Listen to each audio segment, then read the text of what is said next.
My name is Judith Calloway. I'm 66 years old. I spent 38 years as Deputy Register of Deeds for Ashcombe County, and in 38 years, I have never once let a fraudulent document slip past my desk. Not one forged signature. Not one fake notarization. Not one. So when my daughter didn't show up to my retirement party, and I found out 3 days later that a quitclaim deed had been filed on my house that same afternoon, I didn't need anyone to explain what had happened. I've read 10,000 deeds in my life. I know exactly what one looks like when it's been built to steal something. I was standing in the banquet room of the Ashcombe Grange Hall, 41 years of co-workers and neighbors clapping for me, a sheet cake with my name misspelled by the bakery, and an empty chair at the front table where my daughter was supposed to be sitting. She'd texted that morning. "Something came up, Mom. I'm so sorry. I'll make it up to you." I believed her. I'd believed her for 39 years.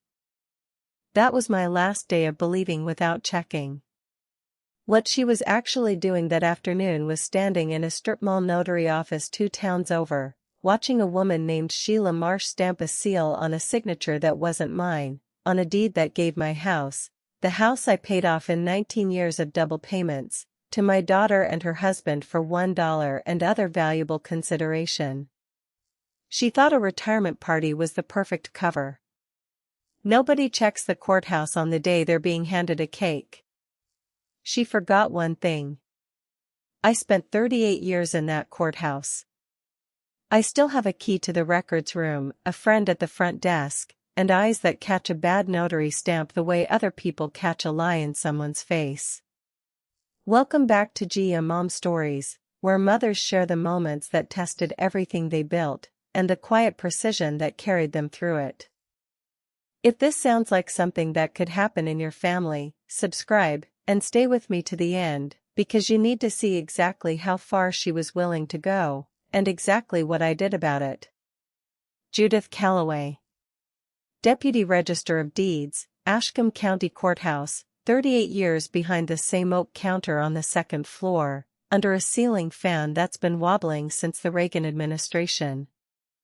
I started as a records clerk at 28, filing deeds by hand into leather-bound books that smelled like dust and mildew and other people's histories. By 35 I was running the indexing system.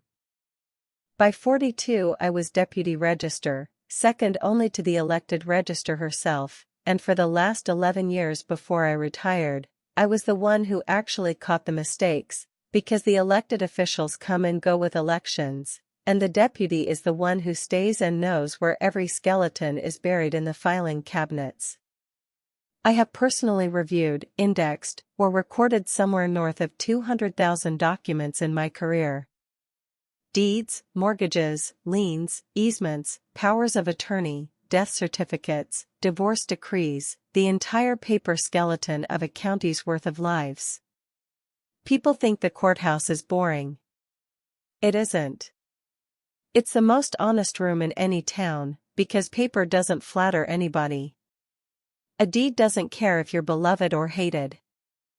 It just says who owns what, and when, and under what terms, and whether the person who signed it was actually the person who signed it. I know a real notary stamp from a fake one at a glance the way a jeweler knows real gold from plate. I know what a properly witnessed signature looks like, and I know what a rushed one looks like, the kind where somebody's hand is shaking because they know what they're doing is wrong. I've seen forged deeds before in my career. Not often. Maybe 11 times in 38 years that I can point to with certainty. Every single time, it was family. An adult child forging a parent's signature on a property transfer. A brother cutting out a sister. Never once, not one single time in 38 years, did I imagine it would be my own signature on my own house in my own daughter's handwriting, badly disguised as mine. My husband Walter was a high school shop teacher for 31 years before he retired, taught 3 generations of Ashcombe kids how to run a table saw without losing a finger, And he still volunteers 2 mornings a week fixing the woodshop equipment for free because he says a man needs somewhere to go that isn't the recliner. Walter and I married when I was 24 and he was 26. 42 years this June. We bought our house on Larkspur Lane the year I turned 30, a modest 3-bedroom ranch with a carport and a maple tree Walter planted the week we moved, and that's now taller than the roofline. We paid it off in 19 years by making extra principal payments every single month, skipping vacations, driving the same Buick until it had 210,000 miles on it. That house isn't fancy. It's paid for. There's a difference, and I've spent 38 years watching people confuse the two. Walter and I raised Rennie in that same house on Larkspur Lane, in a town where everybody knew everybody's business by the second week of living there, a town of about 6,000 people, 1 main street, 2 stoplights, and a courthouse that anchors the whole downtown the way a church anchors some other towns. We took Rennie to the county fair every August, and Walter taught her to change a tire in the driveway when she turned 16, standing over her with his arms crossed the exact way he stood over 3 decades of shop students, patient, exacting, quietly proud. We have 1 daughter, Renata, who goes by Rennie, 41 years old now. And I need to tell you about Rennie honestly, not the way a hurt mother tells it, but the way a woman who spent her career reading the fine print underneath people's stories tells it, because the fine print matters here more than anywhere else in my life. Rennie was born 11 years after Walter and I married, after 2 miscarriages we didn't talk about much even to each other. She was, in every sense that matters, wanted desperately and loved completely. But here is the truth I've had a long time to sit with. I was 41 when she was born, already deputy register by the time she was in elementary school, and I worked. I worked hard, and I worked long hours, because the courthouse doesn't close early for anybody, and because Walter and I both believed a paid-off house and a full pension mattered more than being at every soccer game. Rennie grew up watching me leave before she woke up and come home after dinner was half over some nights. She grew up hearing people in town say, "Oh, you're Judith Calloway's girl, your mother runs that whole records office," said with admiration that somehow always seemed to land on Rennie like a comparison she was losing.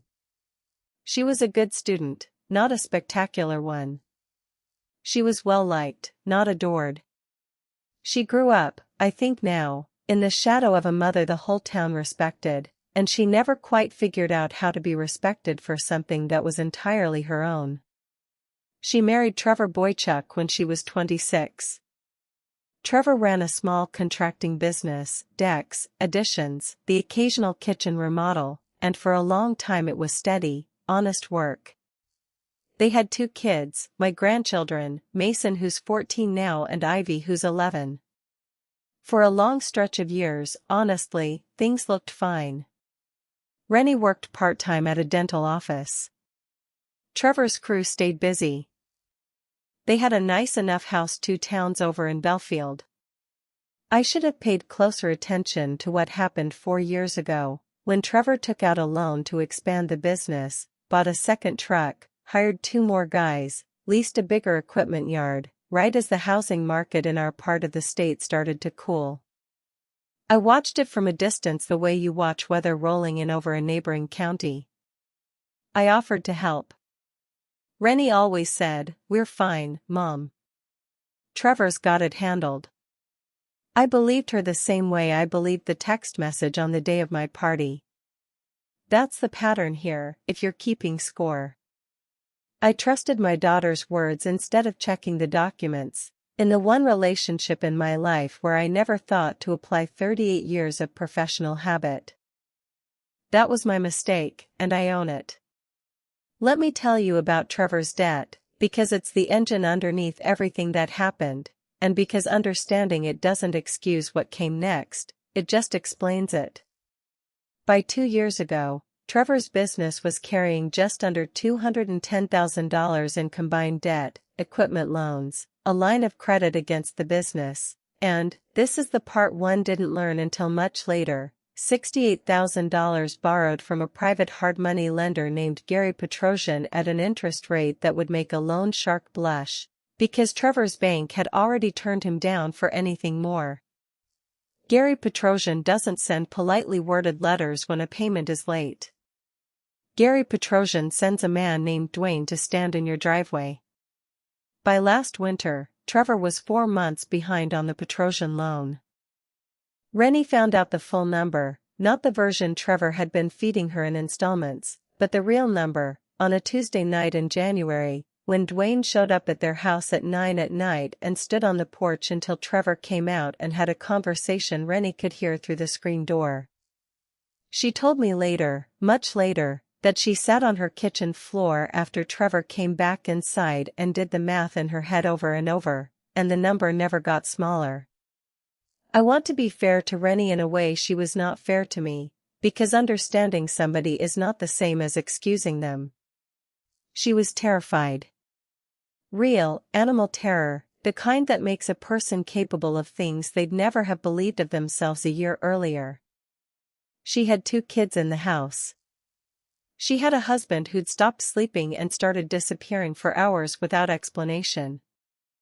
She had a mother with a paid-off house worth roughly $340,000 sitting 3 miles away, a mother who was about to retire with a full pension and a health insurance supplement and, in Rennie's mind, more security than she would ever know what to do with.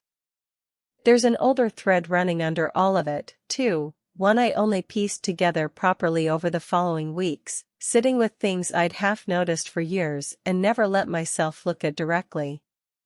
When Rennie was 12, she wrote an essay for a school assignment called Someone I Admire, and she wrote it about her gym teacher instead of me, and when I asked her gently why, she'd shrugged and said, "Everybody already knows about you, Mom. You're kind of the whole town's mom." I wanted to write about somebody who's just mine. I told myself at the time that it was sweet, a 12-year-old finding her own hero. I understand now it was the first small brick in a wall she'd spent 3 decades building, a wall made of the particular loneliness of growing up as the daughter of a woman everyone in a 5-mile radius already claimed a piece of. Every teacher, every neighbor, every county employee who came through my counter over the years had a story about Judith Calloway helping them find a lost deed or catching an error that saved them thousands of dollars. Rennie grew up as a footnote to those stories. And I don't think she ever said that resentment out loud, not to me, not really to herself, until Trevor's debt gave her a reason that felt, in the moment, more like desperation than jealousy. I believe both were true at once. I believe most complicated things in a family are 2 true things sitting on top of each other, and it takes a long time and a lot of hurt to see them both clearly. I think, and I have had a long time now to think about this, that Rennie built a story in her head where taking the house wasn't stealing from me so much as accelerating an inheritance that was coming to her anyway, and settling an old score the size of 41 years, all in a single afternoon. I think she told herself I'd never notice, because I was retiring, because I'd be busy, because a woman my age wouldn't be checking county filings on the happiest week of her professional life. She was wrong about that in a way that I don't think she'll ever fully recover from. Trevor found Sheila Marsh through a client. Sheila ran a small notary and tax prep office out of a strip mall in Denford, the next county over, wedged between a nail salon and a check cashing place. Sheila had been a licensed notary for 6 years, and for most of that time she ran a perfectly legitimate little business. But Sheila also had her own debts, a car repossession threat and a landlord who'd started the eviction paperwork, and when Trevor came to her with an envelope of cash and a story about his mother-in-law being, in his words, on board with the transfer but too busy with her retirement to come in personally, Sheila made a choice. She'd made small compromises before, backdating a document here, notarizing a signature over the phone there, the kind of thing that feels survivable until it isn't. This was bigger than anything she'd done, and she knew it, and she took the $1,100 anyway. The plan itself was simple, which is exactly why it almost worked. Trevor had, over the previous year, collected small samples of my signature, off an old birthday card, off a grocery list I'd left at their house, off a check I'd written for Ivy's dance recital costume.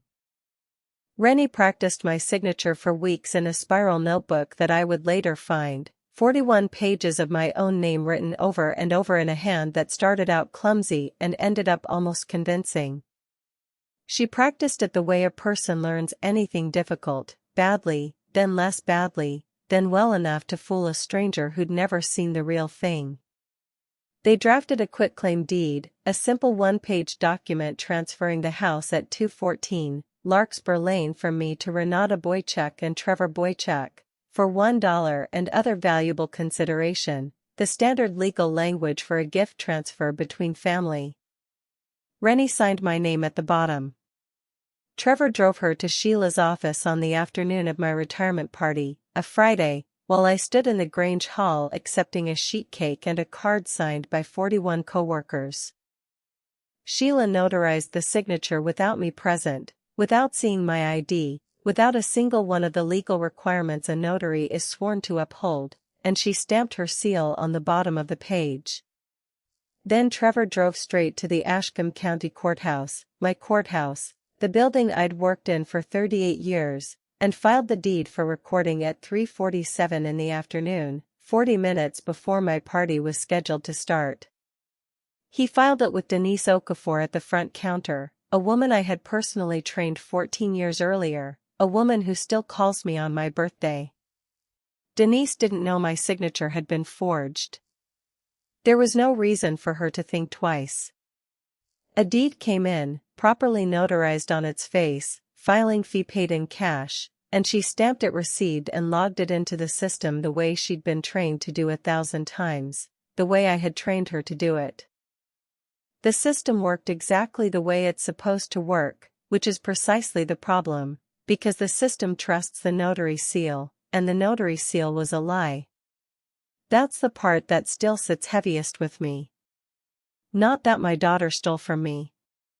Mothers get betrayed by their children more often than any of us want to admit, and I'd made my peace with the general shape of that possibility a long time ago, the way you make peace with the possibility of a car accident without expecting one every day. What sits heaviest is that she used the exact machinery I spent 38 years protecting to do it. She turned my own courthouse into her weapon. She forgot, or maybe she never really understood, that the woman who built that machinery still had the keys. The party itself, I want to tell you about the party, because I didn't know any of this yet, and I want you to feel it the way I felt it, without the knowledge I'd have 3 days later. I'd been looking forward to that evening for months, in the quiet, slightly embarrassed way you look forward to being celebrated after a lifetime of mostly celebrating other people's milestones, other people's home purchases, other people's inheritances passed down clean and uncontested because a clerk like me made sure the paperwork was right. I'd picked out a blue dress 2 weeks earlier. I'd asked Carol 3 separate times whether the color was too much for a woman my age, and she'd told me 3 separate times that 66 is exactly old enough to wear whatever blue dress you want. It was a Friday evening in late September, the Grange Hall decorated with balloons in courthouse blue, a banner that said "Thank you Judith, 38 years of service," and a sheet cake from the Ashcombe Bakery with my name spelled Judith in blue icing, which everybody found funnier than I did. 41 co-workers, past and present, the current elected register, 3 retired county commissioners, my next-door neighbors, my sister Carol who drove 2 hours to be there, and Walter, standing near the punch bowl in the good blazer he wears twice a year, beaming at me across the room like I'd just won something bigger than a retirement, which, in his eyes, I suppose I had. Rennie's chair sat empty at the front table, next to Mason and Ivy, who Trevor had dropped off with Walter's sister an hour earlier so he could, he told the kids, help Mom with something quick. At 6:15, 20 minutes before the toasts were supposed to start, my phone buzzed. Something came up, Mom, so sorry, I'll make it up to you, love you. No explanation. No indication of what something could possibly matter more than the one retirement party her mother would ever have. I remember standing there with the phone in my hand, and I remember the exact feeling, which wasn't suspicion, not yet, it was just a small, familiar ache, the kind I'd felt 100 times over 41 years, the particular disappointment of being a woman whose daughter always seemed to have something more urgent than her mother. I told myself she was probably dealing with one of Trevor's business headaches. I told myself it wasn't personal. I put the phone in my purse and I walked back into the party, and I let Carol's arm around my shoulder be enough comfort for the night, and I laughed at the misspelled cake, and I gave a short speech about 38 years of paper and people, and I did not, for one single second that evening, imagine that my own signature was drying on a document in a strip mall notary office 40 minutes away. The retirement party ended at 9. Walter and I drove home to Larkspur Lane, and the porch light was on the way it always is, and the maple tree was doing what it does every September, dropping the first curled yellow leaves onto the walkway, and I thought, as I climbed the same 3 steps I've climbed for 36 years, that it had been a good night, a strange, sat around the edges kind of good night, but a good one. I had no idea that somewhere in a filing cabinet 3 miles away, in a records room I knew better than my own kitchen, there was already a document with my forged signature on it, waiting to be indexed the next business day. 3 days later, a Monday, I got a phone call from Denise Okafor at the courthouse, the woman I'd trained 14 years earlier. "Judith," she said, her voice careful in a way I recognized immediately because it's the voice people in that building use when they're about to tell you something they think you already know but aren't sure how to say. "Judith, I wanted to check with you directly. We recorded a quitclaim on Larkspur Lane on Friday, and I just wanted to make sure everything's alright, since you didn't mention anything about it at the party.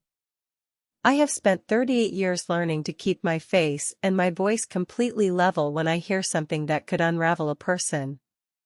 I used that training on the phone with Denise." I said, "What quitclaim, Denise? Read me the details." And she did, and every word she read landed like a stone dropping into still water. Grantor, Judith A. Calloway. Grantee, Renata Boychuk and Trevor Boychuk. Property at 214 Larkspur Lane. Notarized by Sheila R. Marsh, Denford County. Recorded Friday, September 19th, at 3:47 p.m. I did not scream. I did not cry on that phone call. I said, "Thank you, Denise, I'm going to look into something. Please don't process anything further on that file until you hear from me," and I hung up, and I sat down at my own kitchen table, the same table where I'd eaten 14,000 breakfasts, and I stared at the wall for a long time. Then I did what 38 years of training taught me to do. I went and got a legal pad and a pen, and I started writing down everything I knew, in order, with times and dates, the way I'd write up any discrepancy at the courthouse. Because in 38 years, I never once acted on a feeling. I acted on documents. And I was about to build the most important file of my entire career. Tuesday morning, 6 a.m., I drove to the Ashcombe County Courthouse before it opened, using the key I still carry out of 38 years of habit and, frankly, because nobody had ever asked for it back. Denise met me at the records room door with a coffee and a look on her face like she hadn't slept well either. I asked her to pull the physical file, not the digital scan, the original paper, because paper tells you things a scan can't. Ink pressure. Whether a signature was written in one continuous motion or built up stroke by somebody copying it slowly. The angle of the pen. I laid the deed on the counter under the good light we keep for exactly this purpose, and I put on my reading glasses, the same drugstore pair I've worn behind that counter for a decade, and I looked at my own signature the way I've looked at 10,000 suspect signatures before it. It was close. I'll give Rennie that. 41 pages of practice in a spiral notebook buys you a signature that would fool most people at a glance. But it didn't fool me, because I know exactly how I sign my own name. I know the particular hitch where my J curls back on itself because of an old hand injury from a filing cabinet drawer in 1994. I know that my C in Callaway always sits slightly high and to the left because that's just how my hand moves. This signature had the shape right. It didn't have the hitch. It was written slowly, in small careful segments, the ink pressure changing 3 separate times where a real signature would flow in one motion. I've seen exactly this kind of forgery 11 times in my career. I recognized it inside of 90 seconds. Then I looked at the notarization block. Sheila R. Marsh, commission number, seal, signature, all of it formally correct on its face. But I know the notary requirements in this state cold, because I've rejected dozens of filings over the decades for failing to meet them. A notary is required by law to personally witness the signature, or in some circumstances verify it through acceptable identification presented in person. I pulled Sheila Marsh's notary bond information, which is public record, filed with the county, and I found her business address in Denford. I did not confront anyone yet. 11 years as the person who actually catches the mistakes taught me one rule above all others: you document completely before you say a single word to the person who did it. Evidence holds up. Emotions don't. I opened a manila folder that afternoon and wrote on the tab, in the same block letters I've used my whole career, case file, Larkspur Lane. And then I started building it the way I'd built every fraud file of my career, methodically, one verified fact at a time, with no room left for anyone to argue with the paper. I called my old friend and colleague Marion Pruitt, who worked beside me at that counter for 22 years before she retired 3 years ahead of me, and who I trust the way you trust someone who's watched your back through 2 elections, one embezzlement scandal involving a previous register, and one flood that nearly destroyed the historical archive room.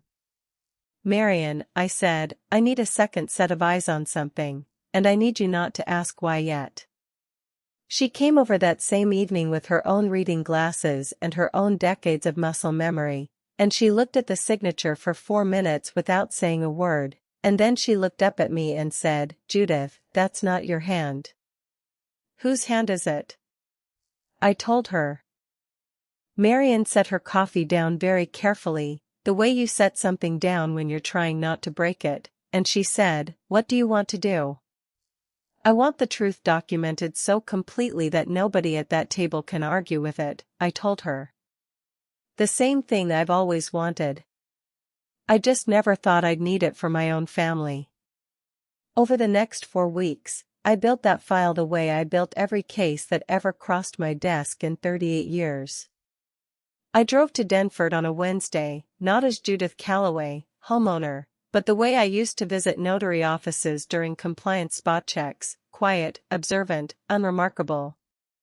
Sheila Marsh's little storefront was exactly what I expected: faded gold lettering on the window, a bell over the door, a woman behind the counter who looked like she hadn't slept properly in months. I didn't identify myself. I asked, as a hypothetical customer, what her process was for notarizing a document when the signer couldn't come in person. She hesitated just long enough to answer the question for me without saying a word. Then she said, We can sometimes make special arrangements, depending on the situation. I thanked her and left, and in the car I wrote down the exact time and her exact words while they were still fresh. I requested Sheila Marsh's notary journal through a formal records request, which she is legally required to maintain and produce, logging every notarization she performs, date, time, type of document, and the identification presented by the signer. It took her office 11 days to respond, which itself told me something, because a legitimate notary produces that journal in an afternoon. When it finally arrived, the entry for September 19, 3:15 p.m., listed the document as a quitclaim deed, signer Judith A. Callaway, and under the identification field, where a notary is required to record the specific ID document presented, driver's license number, expiration date, it said only, known personally to notary. I have never met Sheila Marsh in my life before that Wednesday visit. She had never laid eyes on me. Known personally to notary was a lie written into a sworn legal journal, and it was, on its own, enough to end her commission. I pulled property tax and mortgage records, all public, all available to anyone willing to drive to the right window and ask the right clerk, and confirmed that the house at 214 Larkspur Lane was owned free and clear, no liens, no mortgage, paid off in full 19 years earlier, which mattered because it meant there was nothing standing between a forged deed and a completed theft except the accident of Denise Okafor calling me out of professional courtesy instead of simply filing the deed and moving on. I obtained bank records. This part took longer and required Patricia Alvarez, a real estate attorney I'd worked alongside professionally for 2 decades whenever the courthouse and the County Bar Association crossed paths, and who agreed to help me once I laid out what I had. Patricia's paralegal traced a wire of $1,100 from Trevor Boychuk's business account to Sheila Marsh's personal checking account, dated September 12, 1 week before the filing, memo line left blank, which in Patricia's professional opinion was itself a small confession, because legitimate notary fees for a single document run somewhere between $5 and $15, not $1,100. I want to tell you about the second visit to Denford, because it mattered as much as the first. 2 weeks after my initial visit to Sheila Marsh's storefront, I went back, this time with Marion beside me and a formal records request letter in a folder, identifying myself plainly as Judith Calloway, the actual grantor named on the deed she'd notarized. I watched something collapse in Sheila's face the moment she understood who was standing in front of her. She didn't ask me to leave. She didn't call a lawyer.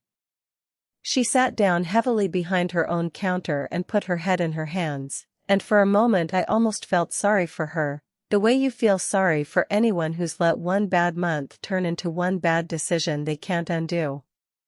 Then I reminded myself that Sheila Marsh had a legal duty, sworn under oath, to protect people exactly like me from exactly this kind of theft, and that she'd taken $1,100 to look the other way instead. Sympathy and accountability, I've learned, can occupy the same room without canceling each other out. She told me, unprompted, that Trevor had come to her twice before with smaller requests, backdating a document once, notarizing a signature over the phone another time, and that both times she'd told herself it was harmless, a favor between people who trusted each other. This one, she said, she knew was different the moment Trevor said the word mother-in-law and mentioned the word retirement in the same sentence, and she did it anyway, because her landlord's eviction notice was sitting on her kitchen counter and $1,100 was $1,100 she didn't have to argue about. I wrote every word of that conversation down in the car afterward while Marion drove us home, because a confession, even an informal one, given without threat or coercion, is exactly the kind of thing that turns a strong case into an undeniable one. I found the spiral notebook. This is the part that still catches in my throat a little, even now. Rennie had left a canvas tote bag of old craft supplies and half-finished journals in my garage 2 summers ago when she was cleaning out a closet, telling me, "Just toss it whenever, Mom, it's junk." I went looking through that bag on a hunch, the kind of hunch that 38 years of pattern recognition gives you, and near the bottom, under a half-used scrapbook and a bag of buttons, I found a spiral notebook, and on page after page after page, 41 pages exactly, was my own signature, written over and over, clumsy at first, then smoother, then, by the final 10 pages, unsettlingly close to the real thing. I sat on the concrete floor of my own garage and looked at 41 pages of my daughter teaching her hand to become a weapon against me, and that was the first time in this entire ordeal that I actually cried. I want to tell you about Trevor's debt in full, because Patricia's investigator pulled the complete picture, and I think it matters. $211,000 in combined business debt. $68,000 of that to Gary Petrosian at an effective annual rate north of 40%, 4 months delinquent, with a man named Dwayne making increasingly less polite visits to their front porch. Trevor's plan, once he and Rennie had the house, was to use it as collateral for a fast private loan to pay off Petrosian entirely, then quietly sell the house within 18 months and use the proceeds to pay down the rest of the business debt and, Rennie told me much later, buy themselves some room to breathe for the first time in 3 years. They weren't going to evict me immediately, Trevor had apparently told Rennie. They'd let me stay for a while as a tenant, maybe even without telling me I was one, until the loan against the house was in place and the money was already spent. I called Marion again on a Thursday evening, 5 weeks into the investigation, and I told her I thought I had everything. She came over with her own reading glasses and looked through the file, now grown to 62 pages, tabbed and numbered the way I've always organized everything that matters. "Judith," she said, "this is airtight. Every page sources back to something nobody can argue with, a public record, a bank record, a sworn journal, a physical notebook in your own daughter's handwriting. I've never seen a cleaner file in either of our careers, and I wish to God you'd never needed to build it." I called Patricia Alvarez formally the next morning, retained her, and laid out the options. Patricia was direct, the way good attorneys are direct. "Judith, forging a signature on a deed is a felony in this state, and knowingly filing a fraudulent instrument for recording is a separate felony on top of that. Sheila Marsh committed notary fraud, which will end her commission permanently and very likely result in criminal charges of her own. You have every right to press charges against your daughter and your son-in-law. You also have every right, if you'd prefer, to resolve this civilly, quiet the title back into your name, and handle the rest as a family matter, with the threat of criminal referral as leverage rather than an outcome." I sat with that for 3 days before I answered her, because I needed to know what I actually wanted, not what anger wanted, not what 38 years of professional instinct wanted, what I, Judith Calloway, the mother, actually wanted. "I want my house back in my name, cleanly, permanently," I told Patricia. "I want Sheila Marsh's commission gone so she can never do this to another family. And I want my daughter and my son-in-law to sit across from me and hear, in full, exactly what they did and exactly how completely I caught it, before I decide what happens next. I don't want to destroy my grandchildren's parents if there's another way. But I need them to understand there will never again be a version of me who doesn't check." Patricia filed a quiet title action to void the deed based on forgery and fraudulent notarization, which under the law makes the instrument void from the moment it was created, as though it never existed. She filed a formal complaint against Sheila Marsh with the Secretary of State's Notary Division, attaching the journal entry that read "known personally to notary" as its centerpiece, a lie so plain it would end Sheila's career within the month. And she prepared a letter, ready but not yet sent, outlining that criminal referral for forgery and fraud remained squarely on the table. I asked Marion to be present at the family gathering as a witness, someone who understood every document but had no stake in the outcome beyond the truth. I contacted Denise Okafor and asked her, gently, to be prepared to confirm the filing timeline if it ever became necessary, though I didn't ask her to attend. That felt like more than a colleague should have to carry into a family's worst evening. And I called my sister Carol, who had watched Rennie grow up beside her own kids, and asked her to come sit at my table on a Sunday evening for reasons I'd explain when she arrived. 2 weeks before I called that Sunday dinner, I drove out to Belfield on a weekday afternoon, alone, and sat in my car outside Rennie and Trevor's house for a while, the way you sit outside a house that used to feel entirely safe and now doesn't. I watched Mason come home from school on his bike, backpack bouncing, and I watched Ivy get dropped off by a friend's mother, and I thought about the fact that these 2 children had no idea their parents had tried to steal their grandmother's house out from under her the week she retired. I did not go inside. I wasn't ready yet. I drove home and I added one more tab to the file, a section I labeled simply, "The Children," not because it was evidence of anything, but because it was the reason I chose the path I ultimately chose instead of the harsher one available to me. I sent the invitation the way I've sent every difficult invitation in my life, plainly. Sunday dinner, my house, 6 o'clock, everyone please come, including Trevor. I want us all together. Rennie texted back almost immediately, relieved, I think, misreading my calm as forgiveness already granted. Of course, Mom, we'll be there. She had no idea what was waiting for her on that table, the same way I'd had no idea what was waiting for me on the day of my party. The night before the dinner, I sat at my kitchen table with Walter, who I had finally told everything 3 weeks into the investigation. Once I had enough documented that telling him wouldn't just be raw pain, it would be something we could actually act on together.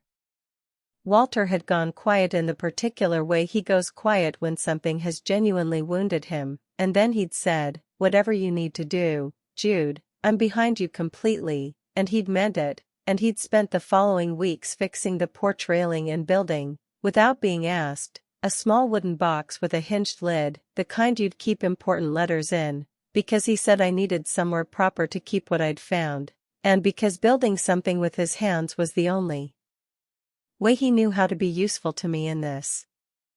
I reviewed the file one final time that night. 62 pages, tabbed, numbered, a table of contents on the first page the way Marion and I had always organized every serious file at the courthouse. I checked it the way I'd checked 10,000 deeds before it, once for accuracy, once for completeness, once more just to be sure, because in 38 years I learned that the moment you stop checking is the exact moment something gets past you. I planned the meal the way you plan a meal you know will be interrupted by something enormous. Pot roast, because it's Rennie's favorite and always has been since she was 7 years old, and because I wanted her to know, even now, that some things about being her mother had never once been a lie. Mashed potatoes. Green beans from Walter's garden. A store-bought pie, because I didn't have it in me that week to bake, and because some weapons are kindness and some weeks you simply need to buy the pie. Carol arrived first, since I'd asked her to come early, and she hugged me long in the kitchen and said, "Whatever this is, Judith, I'm here." Marion arrived next, carrying nothing but a folder of her own notes, sitting quietly at the end of the table the way she used to sit at the end of a conference room table during compliance reviews, watchful, unhurried. Walter set the table with the good plates, the ones from our wedding, white with a thin gold rim, because he said if this was going to be the most important dinner of our marriage, it should at least look like one. Rennie arrived at 6:05 with Mason and Ivy, and Trevor pulled in a minute behind her. The kids ran straight to the den where Walter had set up a movie, because Walter had quietly arranged, the way he arranges everything, for this part of the evening to happen without an audience of children. Rennie kissed my cheek at the door. "Smells amazing, Mom," she said, easy, warm, entirely unaware, the exact way Ray had walked into another kitchen in another family's story none of us knew yet, relaxed because he had no idea what was coming. We ate first. I insisted on that, the same way I'd insist on it if I were running any difficult meeting at the courthouse, because you don't do the hardest work of the evening on an empty stomach, and because I wanted everyone fed, settled, and unable to say afterward that they'd been ambushed before they'd even sat down. Small talk moved around the table the way it always does, Mason's football schedule, Ivy learning to play the recorder badly and proudly, Trevor complimenting the roast in a voice that had, underneath it, the particular tightness of a man who suspects something is wrong but doesn't yet know what. When the plates were mostly clear, I asked Walter to take Mason and Ivy into the den properly and close the door, and Walter did, gently, the way you move children out of a room right before a storm without frightening them.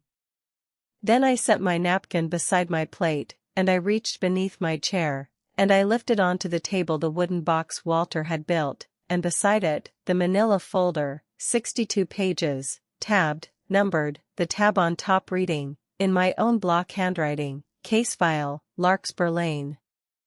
Rennie's face changed the moment she saw the folder. Not confusion. Recognition. The particular color that leaves a person's face when they realize the thing they buried has been dug up whole.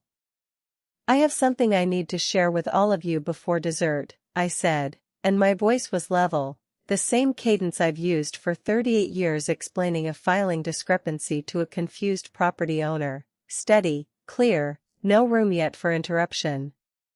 Rennie, I want to start with a quitclaim deed filed at the county courthouse on September 19th, at 3:47 in the afternoon, 40 minutes before my retirement party began. Trevor's fork stopped halfway to his mouth. Rennie went very still. I opened the folder to the first tab and placed the deed on the table, the actual certified copy, my forged signature plainly visible under the dining room light. This document transfers this house, 214, Larkspur Lane, from me to you and Trevor, for $1. My signature is on it. I did not sign this document. I have spent 38 years learning exactly how my own hand moves across a page, and I am telling you, as the person who trained half the record staff in this county to catch exactly this kind of thing, that this signature is a forgery. Mom, Rennie started, her voice already shaking. I'm not finished, I said, gently but without stopping. I found something else, in my own garage, in a bag you told me to throw away 2 summers ago. I opened the wooden box and lifted out the spiral notebook, and I laid it open on the table to a page near the middle, my own signature repeated 11 times in her handwriting, some attempts crossed out, some circled, the way a student circles the answer they finally got right. 41 pages, I said. 41 pages of you practicing my signature until it was good enough to fool a stranger. It wasn't good enough to fool me. Rennie's hands went to her face. Trevor stared at the notebook like it might disappear if he looked at it hard enough. I turned to the second tab. This is the notary journal from Sheila Marsh's office in Denford, obtained through a formal public records request. Under identification presented, for a document supposedly signed by me, a woman she has never once met in her life, it says, known personally to notary. That's a lie written into a sworn legal record, and it is, on its own, enough to end her career. I turned to the third tab. This is a bank record showing an $1,100 wire transfer from your business account, Trevor, to Sheila Marsh's personal checking account, 1 week before the filing. Legitimate notary fees in this state run between $5 and $15. $1,100 isn't a fee. It's a bribe. Trevor put his head in his hands. I'm sorry, Judith, he said, quietly. I'm so sorry. I'm not finished, I said, and my voice stayed level, though something underneath it had started to shake in a way I refused to let reach the surface. I turned to the fourth tab. I have the full accounting of your business debt, Trevor. $211,000, including $68,000 owed to a private lender named Gary Petrosian, 4 months delinquent, at an interest rate no honest bank would ever approve. I know a man named Dwayne has been standing on your porch. I know the plan was to use my house as collateral for a loan to pay Petrosian off, and then quietly sell it within 18 months, while I stayed on, possibly without even knowing I no longer owned it, as some kind of tenant in my own home. Rennie was crying now, openly, her shoulders shaking the particular way a person shakes when the version of events they'd built for themselves has just been shown, page by page, to be a lie they told mostly to survive their own guilt. Mom, please, she said. We were desperate. Dwayne came to the house. He said things about what happens to people who don't pay Gary back. I was so scared, and you had this house just sitting here, paid off, and I thought, she'll never even notice, and if she does, we'll have already fixed everything, and it'll be like it never happened. I let that sit in the room for a long moment, the way I've learned silence after evidence lands harder than anything I could say on top of it. You thought I'd never notice, I said finally, because I was retiring. Because you assumed a woman who spent her whole life protecting property records from exactly this kind of theft would somehow not recognize it happening to her own front door. I understand that you were terrified, Rennie. I understand terror makes people capable of things they never believed of themselves. I understood a version of this once before, a long time ago, watching someone else's family fall apart over money and fear. Understanding why you did it does not undo what you did. Carol, who had sat silently at the far end of the table with her hand pressed against her mouth for most of this, finally spoke, her voice quiet but unable to stay quiet any longer. Rennie, honey, she said, I watched you grow up in this house. I watched your mother teach you to ride a bike in that driveway. How did it get to this? Rennie wiped her face with the back of her hand. It didn't happen all at once, Aunt Carol, she said. It happened in 100 small steps where every single one felt survivable, and then one day I looked up and I was standing in a stranger's notary office watching her stamp a lie about my own mother. Marian spoke for the first time all evening, her voice measured, the same voice she used to use walking a nervous first-time homeowner through a closing. I want you both to understand something about what your mother built here, she said, looking at Rennie and then at Trevor in turn. In 22 years working beside Judith, I saw maybe a dozen fraud cases this clean. Most of them fall apart somewhere, a missing signature, a gap in the timeline, a witness who won't talk. This one doesn't have a single weak point. Not because your mother wanted to destroy you. Because that's simply how she's built. She doesn't know how to leave a document half-checked. That's not cruelty. That's just who she is, and it's the same quality that's kept this whole county's property records honest for 4 decades. Trevor spoke, his voice raw. What happens now? I turned to the 5th and final tab. Patricia Alvarez, my attorney, has already filed a quiet title action, which under the law voids that deed completely, as though it never existed. This house is legally, permanently, back in my name alone, and it will stay there. She has also filed a formal complaint against Sheila Marsh with the State Notary Division. Sheila will lose her commission within the month, and quite likely face criminal charges of her own for fraud. I looked at both of them, letting my eyes hold steady on each in turn the way I used to hold a witness's gaze across a compliance hearing table. As for the two of you, I have a letter, already drafted, ready to send, referring this entire file to the district attorney for forgery and filing a fraudulent instrument, both felonies in this state. I have not sent it yet. The room went completely still.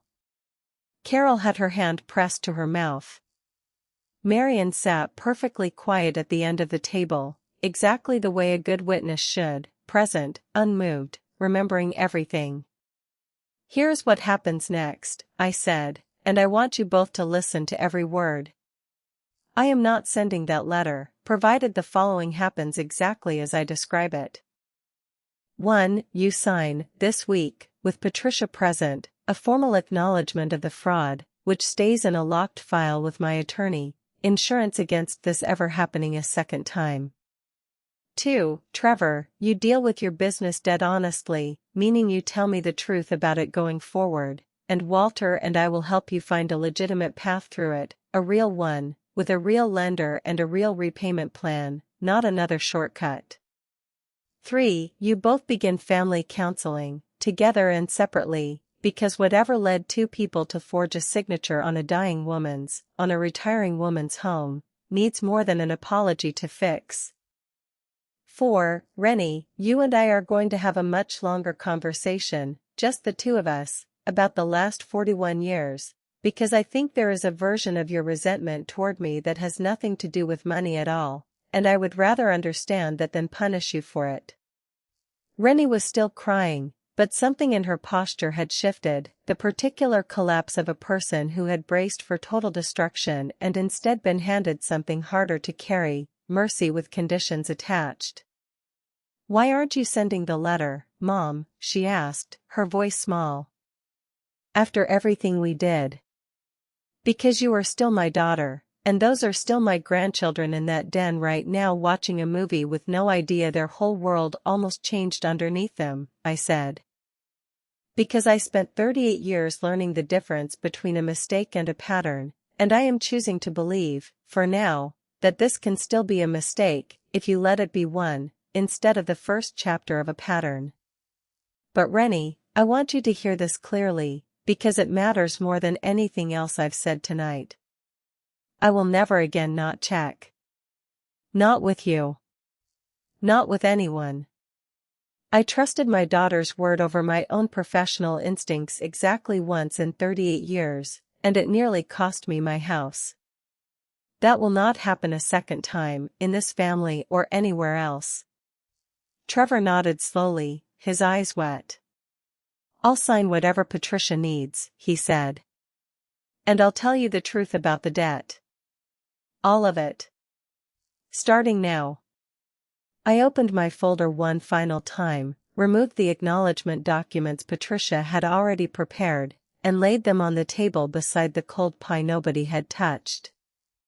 Trevor picked up the pen first, and his hand, unlike the forged signature that started this whole ordeal, was steady. He read each page. He signed. Rennie signed after him, her handwriting, I noticed, entirely her own this time, no borrowed shape, no practiced curve, just her actual name, in her actual hand, for what felt like the first time all evening. Walter brought Mason and Ivy back in near the end, once the papers were folded away, and the kids never knew what had passed across that table, only that dinner had run long and that their grandmother hugged them both a little harder than usual before they left. Rennie hugged me at the door, and she said, very quietly, "I'm sorry, Mom," and this time I believed her, not because the word was easy, but because I'd watched her sign her name honestly not 5 minutes earlier, and I've spent 38 years learning to trust what's on the page over what's in the air.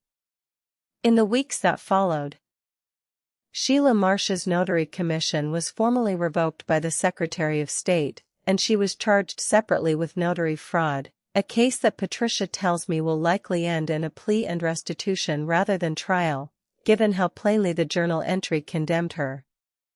Gary Petrosian, once Trevor stopped hiding from him and Walter, and I helped broker an honest, if painful, structured repayment plan through a legitimate credit union, backed off the porch visits within a month. Trevor sold the second truck and the leased equipment yard and scaled the business back down to something sustainable. One crew, steady work, no more expansion dreams built on borrowed money he couldn't actually carry. Rennie and I had that longer conversation I promised her, 3 weeks later, just the two of us at my kitchen table, and I learned things about her childhood I'd never let myself hear clearly before. What it felt like to be Judith Calloway's girl in a town where that name opened doors for me and closed off a certain kind of ordinary happiness for her. The particular loneliness of being loved completely by parents who were, so often, somewhere else. I don't think that conversation excuses 41 pages of forged signatures. I think it explains the field the forgery grew in, and I think a mother owes it to herself to understand both things at once, the explanation and the accountability, without letting either one erase the other. Rennie and Trevor are still in counseling, together and separately, 6 months in now. The debt is being paid down honestly, on a schedule Walter helped Trevor build with an actual banker instead of a man named Dwayne. Mason and Ivy still come over most Sundays, and I still make the pot roast, and some Sundays it feels almost entirely like it used to, and some Sundays I catch Rennie watching me the way a person watches somebody they're still working to fully trust again, and I let that be true too, because trust rebuilt too quickly is just another kind of forgery, and I've had enough of those for one lifetime. I updated my own estate planning that same month, with Patricia's help, not out of spite, but out of the same instinct that ran my whole career. Documented clearly, filed properly, reviewed every single year from here forward, so that nothing about my house, or anything else I own, is ever again left vulnerable to a signature written 41 times in a spiral notebook in somebody's garage. I still volunteer at the courthouse 2 mornings a month now, training the newer clerks on exactly the kind of fraud I caught in my own family, because if it can happen to the woman who trained half that records department, it can happen to anyone, and I would rather a dozen young clerks learn to catch it early than watch one more family go through what mine went through. I use the Larkspur Lane file as a teaching example now, names removed, every tab intact, and I tell the newer clerks exactly what I'm about to tell you. The fraud that gets past you is never the clumsy one. It's the one that looks almost right, notarized, filed properly, timed for the one day you're too happy or too busy to double-check. Denise still runs the front counter, and she still calls me every September, not just on my birthday now, but the week of my party, just to check in, and I've come to look forward to that call more than almost any other one I get all year. Sheila Marsh, for her part, wrote me a letter about 2 months after everything settled, 3 handwritten pages, an apology that read as genuine as any apology I've ever received, admitting plainly that she'd known exactly what she was doing and had told herself a story about harmless favors because the alternative was admitting she'd become someone willing to sell her oath for $1,100. I don't know if I'll ever fully forgive her. I do know that Patricia tells me the restitution she's paying, small monthly amounts, will likely take her the better part of 3 years to complete, and that every single payment lands as a small, steady reminder that the paper always remembers, even when people would rather it didn't. Walter and I took the trip we never took in 19 years of paying off the house early, a week in the mountains that October, just the 2 of us, no phone calls from the courthouse, no forged deeds waiting to surprise us. He built a second wooden box while we were there, smaller than the first, and when I asked him what it was for, he said, "For the good documents, Jude. Every family ought to have a box just for the good ones too." We keep Ivy's report cards in it now, and a pressed maple leaf from the tree out front, and the misspelled cake topper from my retirement party, because Walter said even the mistakes deserve a place if they came from a good night. My name is Judith Calloway. I spent 38 years making sure the paper never lied about who owned what. My own daughter tried to make it lie about my house, on the one day she thought I'd be too happy and too distracted to check. She forgot the one thing that mattered most. I built that system. I know exactly what it looks like when somebody tries to cheat it, and I will always, always check. If you've ever been the one who built something with your own hands, your own decades, your own quiet discipline, only to have someone assume you'd be too busy, too trusting, or too old to notice when they tried to take it, stay with me, because here's what I know now that I didn't fully know before all this happened. The people who love you the most are still capable of being desperate enough to hurt you. That doesn't mean you stop loving them. It means you stop handing them your trust unchecked. Verify. Read the document. Ask to see the identification. Check the courthouse yourself. Because the cost of not checking isn't just financial. It's every quiet year afterward, wondering what else you missed. But here is the other thing I know, the thing that matters more, in the end, than any deed or any dollar amount. The people who build something real, with their own hands, their own decades, their own discipline, survive this kind of storm, because what they built wasn't just a house or a career. It was a habit of paying attention that nobody can forge, no matter how many pages they practice. 38 years. Not one document slipped past me that I didn't eventually catch, not even the one with my own name on it. That's not luck. That's a life spent learning exactly how to look. Last week, Ivy asked me, out of nowhere, while we were shelling peas together on the back porch, what I actually did all those years at the courthouse. I thought about it for a moment, and I told her the truth, the simplest version of it I could find. I told her that I spent my whole career making sure that when somebody says a piece of paper is true, it actually is true, and that most of the time nobody notices that work at all, because when it's done right, nothing bad ever happens, and you never hear about the disaster that got quietly stopped before it started. She nodded like that made perfect sense to an 11-year-old, and then she asked if she could learn to do that too someday, and I told her, "Sweetheart, I'd be glad to teach you," and I meant every word of it. Thank you for staying with me. If this story reminded you to check the paperwork in your own life, or to call someone you love and really talk to them before resentment turns into something worse, drop a comment below and let me know. If it reminded you of your own quiet strength, share it with someone who needs to hear it today. Subscribe to Gia Mom Stories for more, and remember, the truth is always somewhere in the paperwork. You just have to be willing to look.